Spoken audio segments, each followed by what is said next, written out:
m otu nwanne anyị nwoke akpọ m na fon sị m nwaanyị mba nọmza ya sị m na nne na nna ya mụrụ ha na ha dị atọ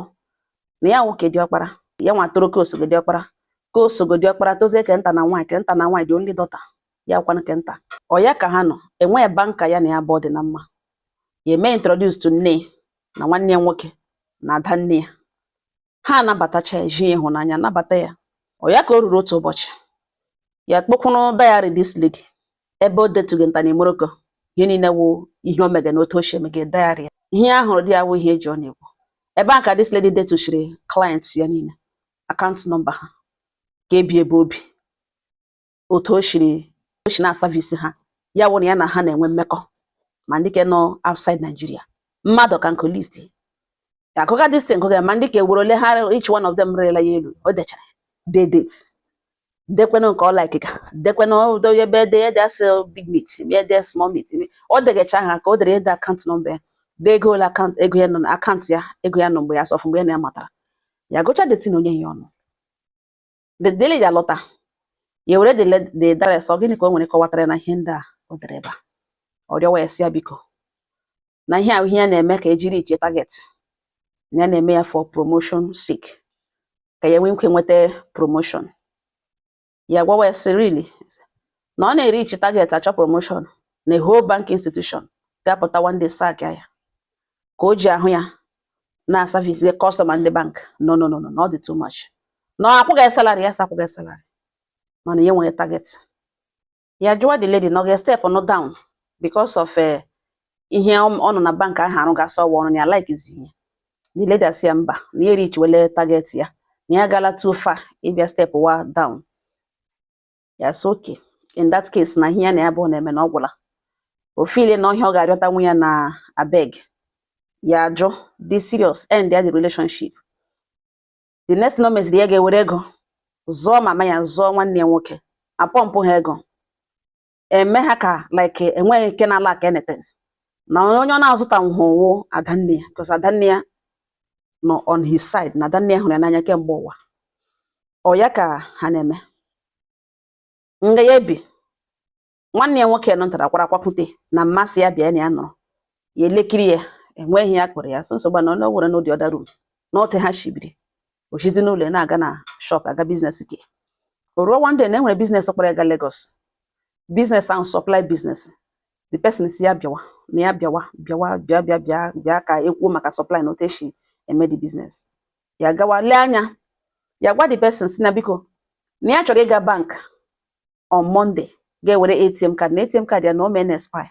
na agaghị aganwu Lagos without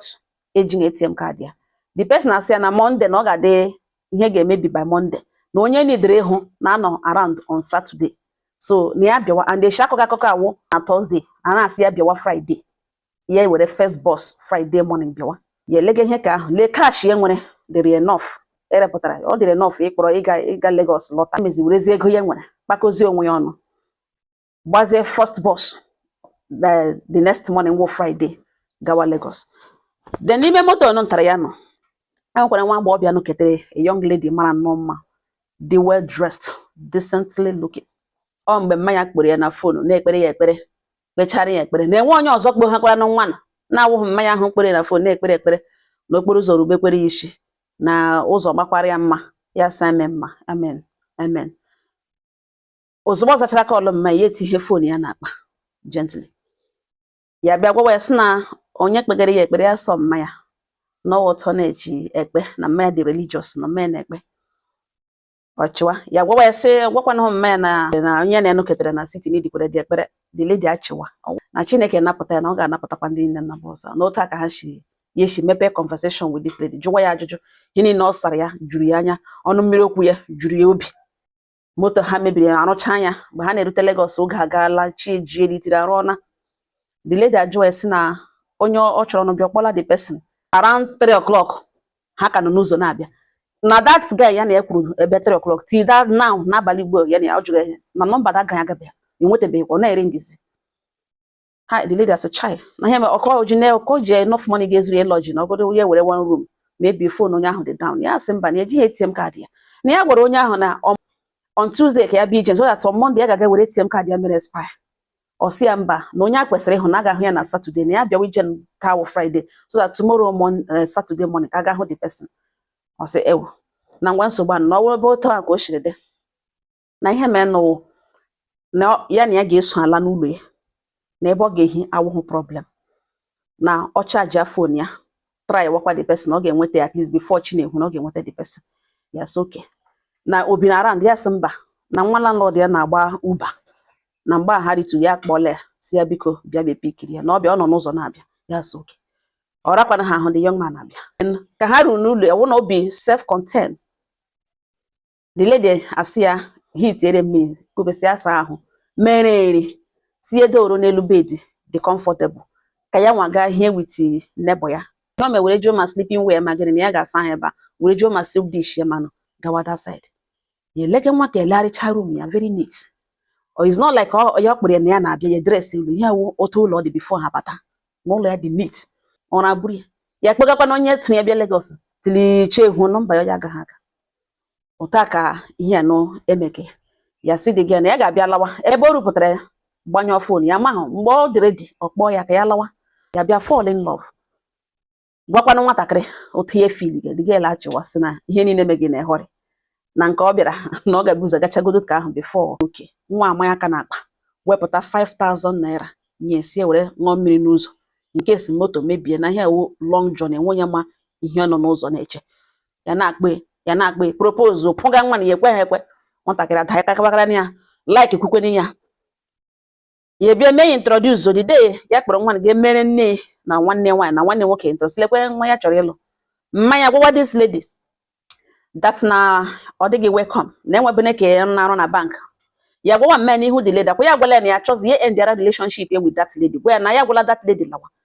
na ọ ka na-mention somebody ya na-enwezi ihe jikere na ya bụ kemgbe nearly 6 months ọ ka bụrụ that lady n'obi ọ ma bụ onye ọkwa ya nwa bịara mee introduce ma bịa hụ na ọtọ ọrụ ga na bank o ji onwe ya asụ gaje ebe ahụ na ọwụhụ dịrịkwa nwa ya chọrọ ya end ihe ya na ya abụọ na-eme ọ na-agwa ya na ọ bụ ebe obi ya nọ na ọ na obi ọ na ebe ya na ya na-ebi mme ya gwa ya si agwacha na ihe ya gwara ya na nwa anụ ntara the lady nkwanụ nwunye taa aghọtakwana ha pụwa ihe ya lụrụ godogide lụọ nwa anụ ntara kwa ụgwọ isi ya na ya bụ obiri o relocate from Lagos join ya na ya bụ obi tire nwanne nwoke nụ dị ya nwanne nwoke na-agwakwa ya enye mekpa nwunye ahụ mana dis nwunye ya na-ekwe akọrọ ya ụfọdụ ihe nwanne nwoke na-eme ma otu oshi agwa ya okwu ma otu oshi emekasị ebe niile ma otu oshi episi ya off ya na-edi mana ya nwa ahụ kacha ihe niile ya gwa nwanne nwoke si ya chọọ ụlọ ka ya kwụ ụgwọ kpọrọ ya ụgwọ ụlọ nwanne nwoke si oke mgbe ya chọtara n'ụlọ chọtakwa n'ụlọ mba kpọkwara na ya mba ọ na ịga nga by force ọ wụ taa ka ihe a shi na-aga on nwunye ya bịa dị ime nwunye ya mụọ na nwa anụ ntara nwanne ya nwoke ebido gwawa ya that na nwa na nwunye ya mụrụ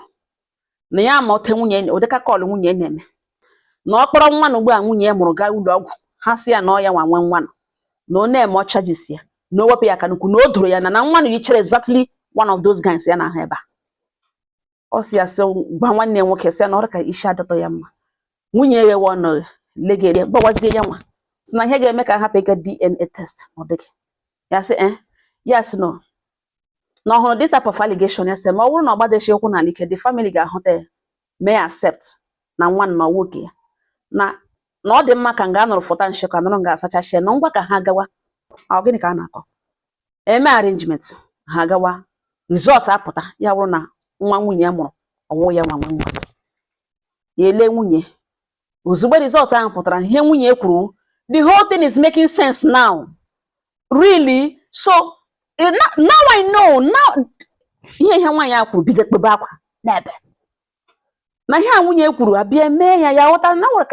nwere ihe ya nidere nụ n'ihi na ya maara this lady ọ ya ka ha lụrutere nwanne nwoke na-asa ekwu ya ekwu na ihe kwuru ekwu mmiri fonu kpọwa mme na fon mmiri fonu kpọwa adanne na akwa nwa na amụrụ result apụtara ya ma na ọ gwadele ha arị na agaje DNA test na result apụtara na ọkwa ahụ nwanne nwoke nwa nwunye begekwe ya na-ajụ ya sọ nwa ihe ọ chọrọ ịgwa gịnị bụ ihe o nwere ịkọwa gbasara destin nwunye agwawa ya na enwere eshi shop ya lụruteghị ya mmiri efiliri tijuo na fridge mana mgbe ya batara the whole containers niile n'ebe a no empty ọ gwụla naanị one ihe mmiri nọ jụkwara n'oyi ya sị nụkwa na mmiri niile efiliri na rọba n'ọkọtụ efile na nwanne di ahụ kpọrọ friends ya bịa na ọha nwaṅụrụ dị mmiri ya echere n'otu ka ya jụrụ oyi ṅụọ nọ mmiri aka ya ṅụchara na nwanne di ya nọ n'ụlọ that very day mmiri aka ya ṅụchara enwezi ihe ọzọ echetara ọ tara bi wee be 10 o'clock mgbe ya teteziri na ọ na-elu bed by 3:30 ishi na-awa ya efe ya apụọla ya n'ahụ fon ya nọ airplane mode ya sị mba na ọ gịnị ka ya na-ewu na onye mmanya jụwazie ya nwunye ya jụwazie si nwere o chetere shi ya kpọrọ ya jụwa ya ma o lorutere ụlọ ngana ya sị mba ya na-enye nwunye na-enye allegation na-ele ihe o midiri na o lorutere ụlọ na-asị na o loruru ụlọ na that very day ihe mere that day na ya suspect mana enwe mgbe elewere anya na ihe dị ụta ya makwana otu esi eme this particular situation explain ihe egbuzi ihe nwunye ekogaziri ya so ihe kpatara na eji na-enye allegation that day na ọ lọtara ya sị really ya conclude gwa nwanne nwoke sị ngwa na etestiala ya nwa na ọ ga-abịa ka etesti ma ya nwa ọ sị nwanne nwoke hụrụ akụsịla ihe o midiri na nwunye ya na ọ ma ha mọchi ya kpụrụ nwunye ya ụgwọ na ọ masị ya kpụrụ nwunye ụgwọ kpọ ya ụgwọ nkịta kpụrụ shi na ọ ma nye ihe etiri nwunye na ihe ọ na-eme akọwadatị na enwe ihe jikọrọ ya na leke enwe ihe na nwunye emekọkọ gịnị ka ọ na-akọ na nwere na n'ụdị dị agha na na-ekpu aka n'anya eme ihe ọgwụ ya sị ha ọkọ ganga ya gwacha na ihe ya gwere na ọ ya na-ebi n'ụlọ na something gara wrong na ya chọrọ ime ebe mmiri shi banye n'opi ụgbọga nwanne nwoke ji were polisi mee arrest ewege ya ụlọ ọgwụ ya ga submit a sample result apụta ya wụ 99 point nwa ahụ nwunye eku na nwanne nwoke nwe nwa ya jụọ esa ha come what happened nwanne nwoke si ya dị sorry na ọ plan ya na mmanya nwere iji chọọ nwunye ya kpọọ mme na fon si mma ọ gịnị ka ọ nwere kọwa na destin arụ a mere n'ụlọ mmanya gwa ya datị na ọwụhụ plan ya na nwanne nwoke na ihe ya na nwanne nwoke plan ọwụ na ọ kpọọ ndị enyi nwoke ga-emedite na enwe mgbe ya gwara si eji aka eme ya na nwanne nwoke nga aka ya nọ kọtụ ihe niile gbasara ha ya na mmanya ekwu na fon ya na nwanne nwoke ekwu ya send ya packet relocate onye ya na-ekwu na fon nwada nne even ya gawa abroad kpere nwunye gawa abroad na ha dị ha gwe na ọ na-ada nne ma ụlọ amala ya zụga ma ụlọ ya rụga na ọ na-ada nne na o mee n'ova 12 years ya na mmanya na-ahụba anya na-ekwube na fon nwanne nwoke nọ na ọ ya nọzi ebe 3 years ago nwanne nwa ya kpee that na nwanne ha nwoke the only brother ya nụtara na ọ dị involved na robbery incident agbagbo ya na enweta echilie ya ma na ugbu a na currently na mmanya dị down na nwanne nwa ya rịọgazi ya si biko gbaghara na mmanya kpe ya n'ọnụ na otu esi ahụ ọrịa mmanya na ọ ga-apụtacha na ebiko jishi ike na enweghị ọ ga-ewere ya ịma plan lọta mana okwegeghị ya na okwegeghị ya na ọ naghị ekwe ya na nwa ahụ amụrụ nkwanụ nwa nwaanyị na nwunye ya agwara esi ewepụ obi na nwatakịrị too ya alụ di na nwanne nwoke anwụnana na this girl amaghị na ọwụ ya nwa mụrụ ya so na ha etokwala very pretty girl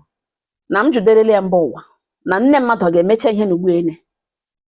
ya sị na ọ na-aga ile such woman ụmụnne m okwu ekwule kwucha m sị ya nna m ya sị